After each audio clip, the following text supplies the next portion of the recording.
जिस बात को आप इंगित कर रहे हैं, राजेंद्र जी ने कहा उनकी सीधे 4 प्रमुख मांगे हैं। एक तो 10% भूखंड जो फ्लैट बन गए वहां दे, विकसित भूमि वाली मांग है इनकी। तो ये तो सरकार से मेरा सवाल, इतना कड़ा सवाल राजेंद्र जी से ओपनिंग क्यों था, इसीलिए था बिलाल जी। सवाल पुष्कर जी ये है कि जो जो नोएडा विकास प्राधिकरण को 2014 में लागू होना था, जो सर्किल रेट पिछले 14 साल से रिवाइव नहीं हुए और जो वादे किए गए थे वो पूरे नहीं हुए, इसलिए किसानों का आंदोलन है। जिसमें से कि सरकार का ये कहना है कि उन्होंने 20 या 22 हजार में से कुछ 5,500 को ही पूरा कर पाए, बचे को नहीं पूरा कर, तो बचे हुए किसान है उनका ये आंदोलन है, तो आप सरकार उसको एड्रेस करे। इसमें कौन सा इसमें रॉकेट साइंस की बात है? क्या राजेंद्र जी इतनी ही बात है जो बिलाल जी कह रहे हैं, ट्रस्ट डेफिशिएट? बिलाल जी जो है बिल्कुल जो समस्या, नहीं मैं बताता हूँ। बिलाल जी अभी समस्या के बिल्कुल इर्द गिर्द पहुंचने की उन्होंने कोशिश की है, लेकिन समस्याएं इससे भी ज्यादा कठिन है। मैं बताऊं आपको, समस्याएं आती हैं कि 2001 तक के जो प्लॉट थे वो भी इन्होंने रोक रखे हैं, वो तो स्कीम ही बंद कर रखी है इन्होंने। 5% से पहले वाली जो समस्या है उस पर भी अभी ये रुके हुए हैं। अभी तो 10% जो है 2002 के बाद की बात कर रहे हैं हम लोग। अभी तो उससे पहले वाली समस्या रोक रखी है। मैंने शुरुआत में यही कहा था कि जितने भी गांव हैं उन गांवों को आज भी ये कहते हैं कि आप अनऑथराइज हो। किसी भी मकान पर ये आदमी चले जाते हैं, उसको बुलडोजर जाके डराने धमकाने का काम करते हैं कि भाई ये आप जो अनऑथराइज तरीके से रह रहे हो। अब मेरा सवाल आपसे, जो मैंने आपको एक इंटर कॉलेज का उदाहरण दिया था, वो मेरा यही तो था कि जो आदमी नोएडा प्राधिकरण की नींव रखने से पहले मकान बना के रह रहा है, कि उसे आप कैसे प्रमाणित करोगे कि ऑथराइज है अनऑथराइज है? नहीं, वो कैसी बात राजेंद्र जी कह रहे हैं, मैं उस समय काटा नहीं था आपको भाई। अगर जो पहले से रह रहा है, प्राधिकरण बाद में बनाए, तो ऐसा थोड़ी ना कि उस घर का मकान का नंबर अवैध घोषित कर दिया जाएगा। मैं बता रहा हूँ यही समस्या है। क्योंकि जो आधे से ज्यादा गांव जो है, यही इसी चक्कर में इन लोगों ने डरा धमका रखे हैं कि भाई तुम अगर आवाज ज्यादा निकालोगे तुम्हारे यहाँ बुलडोजर ले जाकर खड़े कर देंगे। ये मैं आपको उदाहरण देके कहा है मैंने कि एक शिक्षित संस्था, एक स्कूल, एक इंटर कॉलेज जिसमें बहुत सारे लोग पढ़े हुए हैं, वहां से निकले हुए हैं, उस स्कूल को तोड़ने की बात ये लोग करते हैं। हम लोग उससे बहुत लंबे समय तक लड़ाई लड़ी। सदासरा इंटर कॉलेज है, ये आपके सेक्टर 45-46 के अंतर्गत आता है। वो श्री कृष्ण इंटर कॉलेज से भी पहला बना हुआ है, और उसके बाद इन्होंने बहुत सारे घर तोड़ रखे हैं। आप मेरी बात ही नहीं समझ रहे हैं राजेंद्र जी, आप मेरी बात नहीं समझ रहे। मैं कह रहा हूं कि प्राधिकरण 78 में आया, मान लिया, स्कूल 55 में भी बना हो, 45 में भी बना हो, वो जमीन का खसरा खतौनी 50 साल 12 साल सारा मेंटेन है सरकार के पास ना, वो आप उसको अवैध कैसे डाल देंगे? और ऐसा तो होगा नहीं। नहीं, मैं बात को वही समझा रहा हूँ, यही तो समझने का विषय है। ये लोग करते क्या है कि ये बंद कमरों में नोटिफाइड कर देते हैं कि हम इस जमीन को, इन खसराओं को हम लोग जो है इनका मुआवजा देंगे। इनका एक सिंपल तरीका ये होता है कि ये मुआवजा उठा के डीएम के खाते में डाल देते हैं। लड़ाई वहां से शुरू हो जाती है हमारी कि अगर आप फिजिकल जाके आप जाके वहां पर सर्वे करो कि कौन चीज कहाँ पर है, तो वो अपने आप में आधी लड़ाई कम हो जाएगी। लेकिन ये लोग मानते नहीं है बिल्कुल भी। ये लोग तब मानते हैं जब हम लोगों का आमना सामना हो जाता है। सिर्फ लड़ाई यहाँ से शुरू होती है। मेरा सिर्फ कहने का मतलब ये है कि ये फिजिकल जाएं, वहां पर सर्वे करें। जो ये सर्वे आज करने की बात करते हैं, हम कहते हैं कि जिस दिन आप जमीन को धारा 4 में लाते हो उस दिन आप सर्वे कर लो।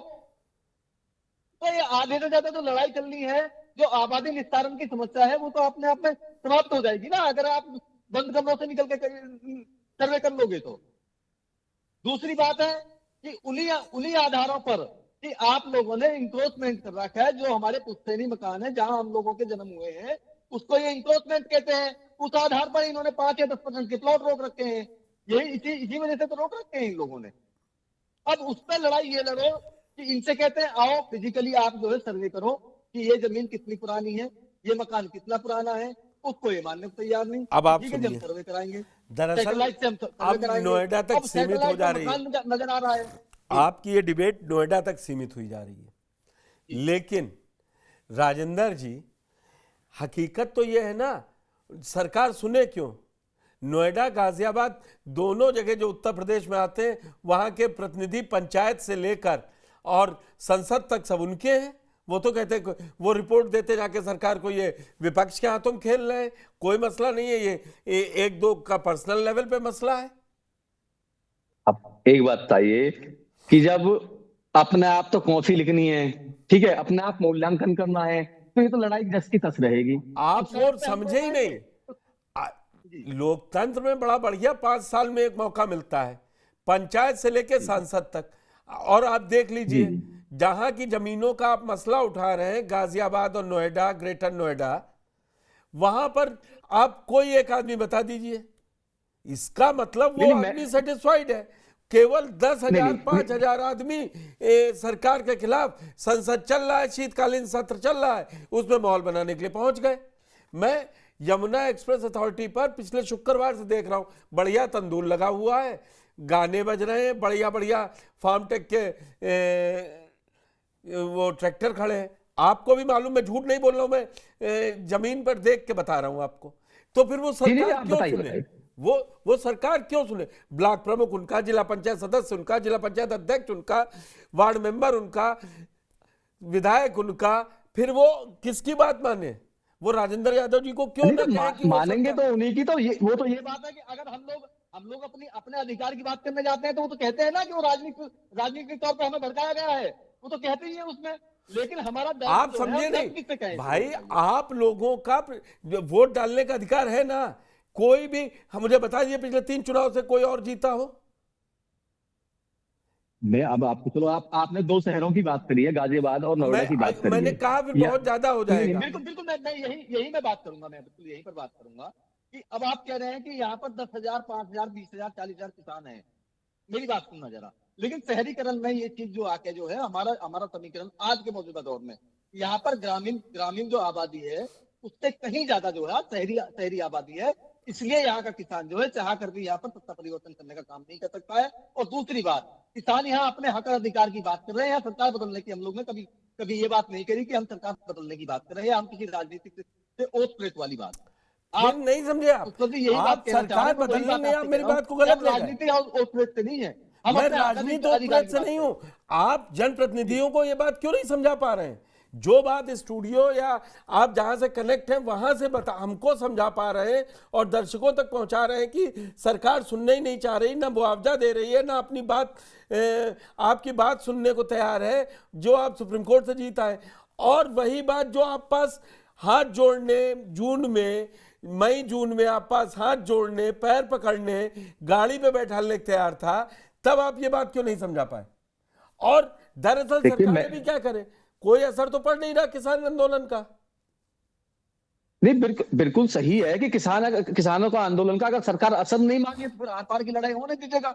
ये तो आर पार की लड़ाई आज नहीं, कल नहीं, परसों होनी है। इसमें कौन सी बात है? तो इसमें हो सकता है कि भाई विपक्ष साथ आता है तो फिर आप ही सबसे पहले कहेंगे कि भाई ये तो फिर आप लोग बरगलाए गए हो। हम बरगलाए हुए नहीं है, हम परेशान लोग हैं, हम अपने हक और अधिकार की बात करने हैं। दूसरी बात मैं बता देता हूँ, राजेंद्र जी मैं कह रहा हूँ, आप सही जगह पर क्यों नहीं आप हिट करते हैं उस समय? नहीं, बिल्कुल सही जगह। अब दिल्ली की तरफ जब जाते हैं तो बिल्कुल सही जगह होता है, तब ये बात करने की बात आते हैं। अभी जब शिवाजी की शुरुआत हुई थी तो आपने ये कहा था बंधक बना लीजिए राजधानी को, वही सही तरीका है। सिंधु बॉर्डर जाम कर दीजिए, चिल्ला बॉर्डर जाम कर दीजिए, तीनों बॉर्डर जाम कर दीजिए और फिर आप देखिए खेल। हरियाणा का चुनाव उन्होंने कहा हम जीता है, यूपी का जीत लिया, उन्हें क्यों चुनाव की बात नहीं कर रहे ना। एक मिनट राजेंद्र जी, आपकी बात सुन ली मैंने। मैं अब शिवाजी से समझना चाह रहा हूं, सरकार को क्या चाहिए होता है कि वो मैंडेट से जीत के आए लोकतंत्र में, और वो आ रही है तो फिर वो क्यों सुनेगी बैठ के इनकी? आपका कहना बिल्कुल सही है। सरकार क्यों सुने, वो बहुत अच्छा सवाल है। सरकार को सुनना भी नहीं चाहिए, सरकार को देखना भी नहीं चाहिए, और सरकार बोलती तो है ही नहीं। इससे अच्छी सरकार कोई हो नहीं सकती है। ना बोलो, ना देखो, ना करो। तो आप सारी चीजें ही खुद ही करोगे और किसी को करने नहीं दोगे, और किसान को कहोगे कि किसान हो जाए, कोई भी आंदोलन जीवी हो, आजकल तो वो शब्द हो गया है कि आंदोलन जीवी।